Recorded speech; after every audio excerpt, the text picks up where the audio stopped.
All right, Brandon. Hey, thanks for joining me today. So I'm here with Brandon Davis, CPA, and if you want to learn more about what he does for his business clients, you can check out his website in the links down below. We're going to talk a little bit about the current lending environment with everything that's going on with coronavirus. Also, some of the bailouts and assistance that's going to be available for business clients with the Small Business Administration. We talk a little bit about how the tax deadlines are shifting, and we're going to talk some more about just what we can all do to bond together and get through this thing. So thanks for joining me today, Brandon. I look forward to talking about some of this stuff. Yeah, man, happy to be here, Eric. So appreciate you hosting this and put it together for us. But you're exactly right. There's a lot of uncertainty out there, a lot of things happening in our environment, not only at local levels, but nationally relative to the coronavirus. And, I think we can all do our part, on the one hand, from a reaction standpoint, just as a PSA at this point. I think we ought to do our part with the social distancing and trying to, maintain and be cognizant of how we're kind of getting together. But we don't want to lose sight of the fact that a lot of small businesses are being impacted by this thing. I mean, the hotel industry is being hammered, the hospitality, the restaurants, the bars and such. And so when we can make an effort to continue to do business, maybe in an unconventional way with some of these businesses, particularly at the local level, we can really impact some change to help maybe mitigate the hit they're taking right now. And so, one of the things we've been doing with one of my business clients that's a local restaurant, we've kind of been forced down to take out in some areas and whatever is I've told my wife and my team is that we're going to take out from their restaurant once a week, right? And so there's little things that we can do, and we hope everybody else out there is trying to do to help just kind of weather the storm. Because like you said, we're all in this together, man. So, but yeah, we're going to talk about some SBA incentives that are out there that's going to help designated disaster areas. Obviously, there's been some assistance from the federal government standpoint of maybe pushing some tax deadlines, pushing some tax payments down the line, and then even this kind of stimulus package where there's going to be some funds coming to working Americans to help them a little bit, get some cash in their pocket to help pay some of the necessities and take care of some things. Because at the end of the day, there's not many industries that I don't think are going to be impacted. The people that make toilet paper are probably doing great. But other than that, I think we're all going to be impacted by this thing. All right. Well, I look forward to it. Let's jump into it. All right, man. I think the value you really add is this is when stuff like this happens is when it really just gets back to fundamentals, right?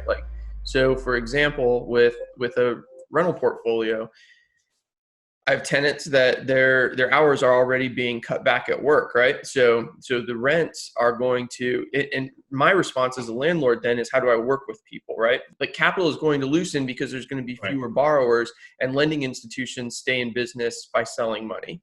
And it's not that they don't want to sell money after a catastrophe. It's the fact that they don't have valid customers. And so I think those are two just fundamental things that people fall out of people's scan when they're thinking about a big problem like this. Mm-hmm.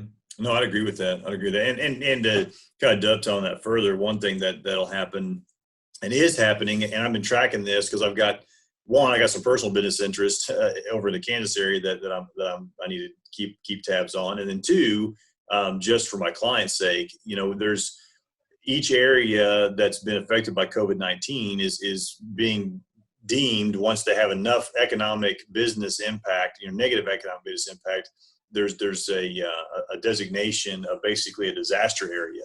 And those disaster areas then allow for some SBA funding that can be utilized by not only business owners, but actually people as well, people that rent, and then also maybe even landlords and others. So you got your kind of commercial businesses, you got your investment property holders, and then even individuals that could apply for some sort of assistance. And most of it comes in the form of low interest financing. Mm-hmm. And so you may have bank financing, but then you may be able to get an SBA loan. And I kind of pulled up some of the details on this fact sheet here that relates to this. Like, for example, this is for Colorado. This is the closest thing to Kansas I could find because it's affecting all of Colorado and then the contiguous states there along the border in Kansas. And so I'm waiting for it to happen, southeast Kansas and southwest Missouri and such. But basically what they do is they call them economic injury disaster loans. And they're set up such that you do still have a decent credit history to apply. They basically want it's acceptable to the SBA.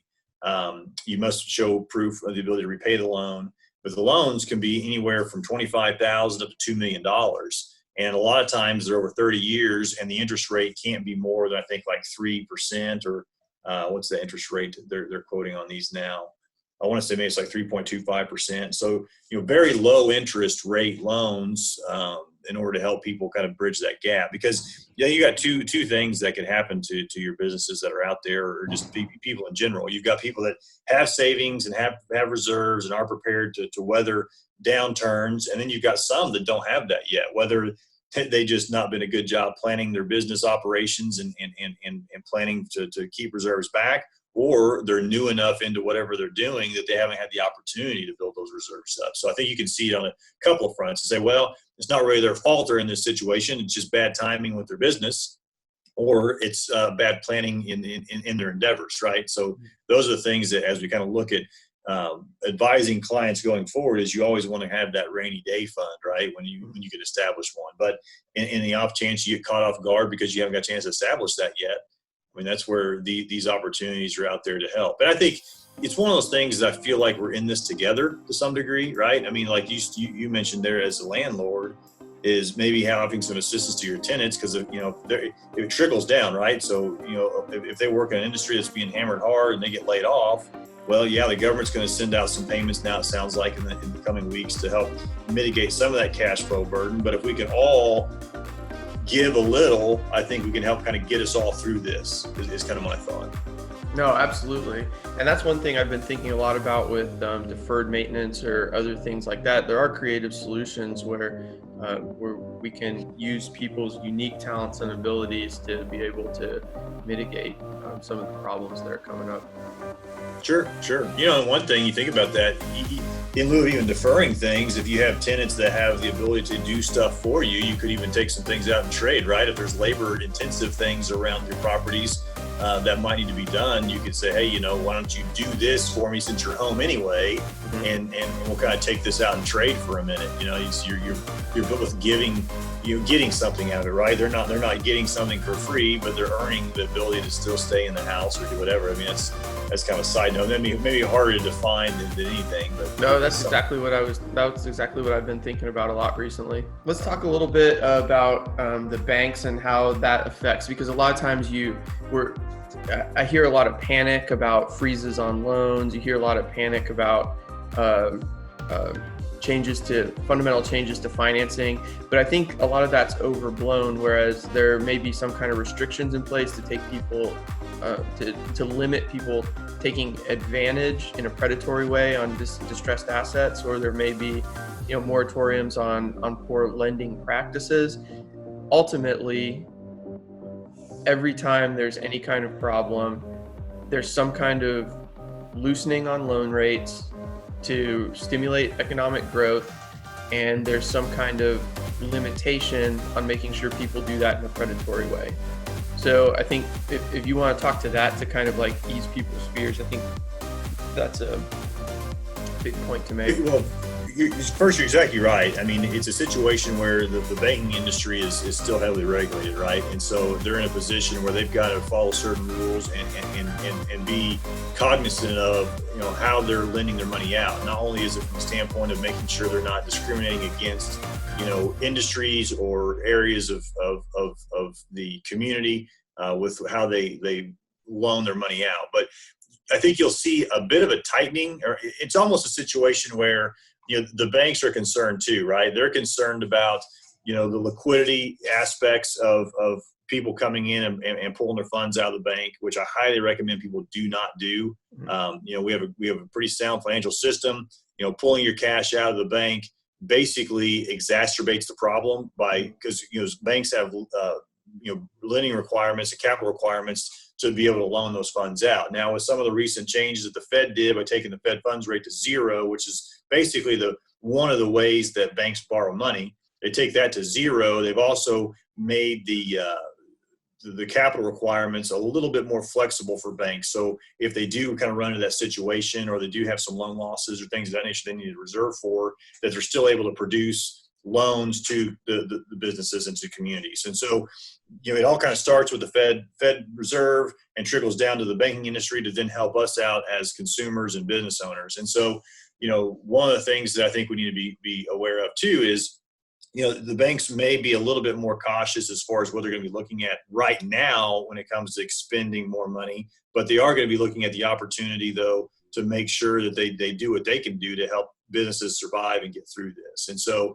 I think you're going to find situations where, taking P&I payments to interest only, working on deferrals of loan payments for a short period of time, because at the end of the day, we're all, again, like I said before, all kind of in this together. And so the banks are going to want to work with their borrowers to make sure that they can maintain success as long as there's a plan in place. And so one of the things I would tell my clients right out of the gate is, and one of the things I did personally because of a business interest that I have that's a fairly young, restaurant, brewery type business. So it's obviously one of those industries that's getting hit hard right now with everybody not eating out and having to maybe kind of social distance a little more. So one of the things I'm doing is talking to my banker out of the gate, say, here's what we're dealing with, here's what I'm seeing, being very proactive in those conversations. And so I'd advise anybody that's got borrowings out there that's feeling some cash flow pressures, talk to your banker, get them involved in helping you find solutions, because they're going to work with you, because we're all, like I said, in this together at this point. Frankly, I'm not losing sleep over this deal. I mean, could it be stressful for people? Yeah. And I've got clients that I'm really concerned about. I really am, that are in industries that are just getting hammered right now. And I haven't got a chance to talk to them at length yet. Just kind of see how they're at. I definitely want to encourage them. Certainly I'm going to do what I can to help them, right? Because at the end of the day, we all need to be successful. But it's one of those things that, the sun's going to come up tomorrow, right? Yeah. I mean, the only other thing to point out or talk about that we didn't address or talk through is the due dates. Oh yeah. The tax due date for paying your taxes got extended through July 15th. Well, they just came out and it actually extended the filing due date to July 15th. I find that a little silly, frankly, because you can extend your tax return anyway till October 15th. What you can't extend is the due date of your payment, right? So say we extended your tax return till October to finish it up. Any tax due was still due April 15th to avoid any penalties and interest. Well, what they've done is said, okay, you can have up to July 15th to pay anything that's due April 15th. And that would include even your first quarter estimate payments, which are generally due on April 15th. Now, there's some limitations on how much tax can be deferred. I want to say it's something like $1 million for an individual and $10 million for big corporations. That covers most of my clients.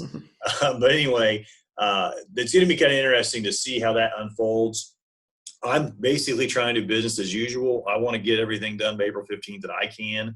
I may pull back the accelerator a little bit. Instead of working 16-hour days, I might go to 12. But it's one of those things that I still want to kind of get tax season behind us and get on to 2020, because there's plenty of planning and things we need to be getting ahead of and looking at now for the future. And just getting these filings out of the way is important to me. But I used to want to bring up that the April 15th now is July 15th, basically. Okay, cool. So no hurry in getting me your stuff. Say what? I said, no hurry in getting me your stuff. Whenever you want to send it's fine. Sounds good. Anyway, just got to keep going, man. Just got to get it done.